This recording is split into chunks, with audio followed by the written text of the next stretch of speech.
قال رسول اللہ صلی اللہ علیہ وسلم احب البلاد الی اللہ مساجدها۔ حضور صلی اللہ علیہ وسلم نے ارشاد فرمایا کہ زمین کے وہ ٹکڑے جن پہ مسجدیں بنی ہوئی ہیں وہ اللہ تعالیٰ کو بہت محبوب ہیں۔ تو کہنے کا مقصد یہ ہے کہ اللہ تعالیٰ کو وہ جگہیں پسند ہیں جن جگہوں میں مسجدیں آباد ہیں، جن زمین پر مسجد آباد ہے وہ اللہ تعالیٰ کو بہت پسند ہیں۔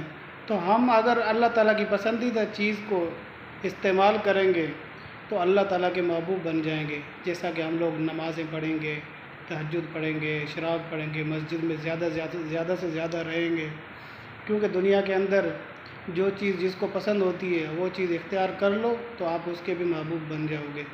تو ہم اللہ تعالیٰ کی پسندیدہ چیز یعنی کہ مسجد اس کو ہم آباد رکھیں گے تو اللہ تعالیٰ ہمارے گھروں کو بھی آباد رکھے گا۔ حضور صلی اللہ علیہ وسلم کا پاک ارشاد ہے کہ تر و تازہ رہے اس شخص کا چہرہ جو میری حدیث سنے، وہ اس کو جیسے سنے ویسے ہی آگے اوروں تک پہنچائے۔ جزاکم اللہ خیرہ۔